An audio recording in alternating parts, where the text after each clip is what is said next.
Jack, good morning po. Hello po, good morning po rin po sa inyo. Bali po, yung tanong ko po ay, papaano po ba yung tamang paraan ng paggamot po ng up-up? Kasi bumabalik po kasi siya. Ano ba yung siyang Up, up-up? up, up. Pa-describe mo yung Opo. lesion. Ando yung up. Hindi, paano niya na-diagnose na ay up-up siya? Kasi minsan self-diagnose kasi minsan yung Parang pasyente. maputi po siya na parang mapa sa ano po. O, paano mo daw nalaman na up yun? Hindi, describe mo na lang kuya. Ano po yung unang yun napansin? Kailan po ito? Ano po ba? Namumuti, di ba? Usually. Mga ano na po, Makati. 2 months na po 2 siya. months. Para po siyang Hypopigmentation. yung mapa, An-an yung siguro, parang kuya, mapa po no? na Makati. An-an po kuya? Para pong mapa siya na Makati. Kuya June, it seems an-an yung nire-refer An-an. niya. Oo. Mm. So, good morning, Jack. So, ang katanungan mo ay parang may namumuti, so hypopigmented lesion. So, most likely it's an-an, ano? Oo, pero marami kasing pwedeng cause ng pamumuti. Meron yung isa, yung sobrang puti talaga, that's vitiligo, pero iba naman yon. Ngayon, kung an-an, it's a fungal infection. So, kamag-anak po yan ng mga buni, no? Hadhad, ganyan. So, ngayon, pwede po kayong kumuha ng ketoconazole na ointment. Makati po ba? Very dry, ano, kuya?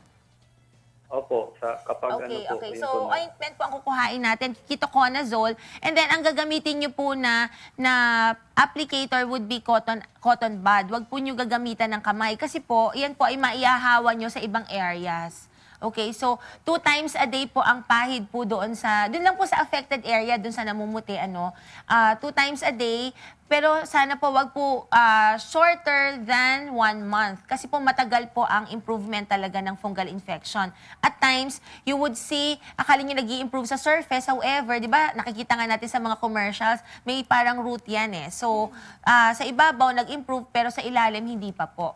Okay, so kaya tuloy-tuloy lang po yung pahid. And then, sana iwasan nyo po yung sobrang pagpapawis. Kasi po, the environment po is so conducive for the fungal growth. So, para hindi ho masyado.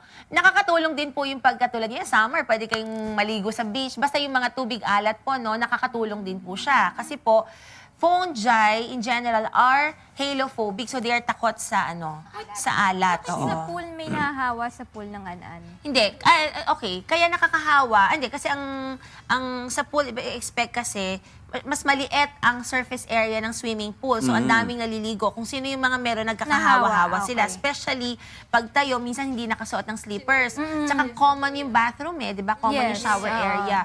So, you expect mga nakapaalang, pag may mga tinea pedis, yun eh, isang klase ng fungi, no? So, Nakakahawa din. naghahawa-hawa versus pagka sa beach, syempre ang laki ng area, tapos salted nga yung water. So, hindi siya conducive for fungal growth. So, pag tayo mo, medyo kahit papano, nag-tame down yung yung mga fungi. So, hindi mo kagad na ihahawa.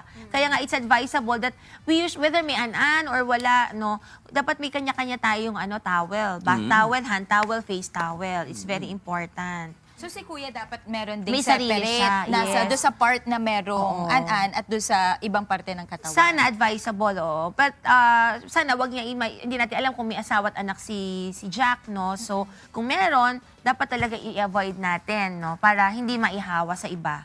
And then, change also the linen from time to time, like yung mga beddings, ganyan, pillowcases. Kasi bukod sa an-an, hindi lang naman para po doon yung pagkakaroon ng mga personal materials, no? Like, mamaya ang topic natin sa usapang pangkalusugan is on conjunctivitis or sore eyes. So, isa yun sa mga pwede natin i-advise sa ating mga tagapanood para generally, pagka kasi malinis and then walang ang hiraman, na-avoid yung pagkahawa-hawa.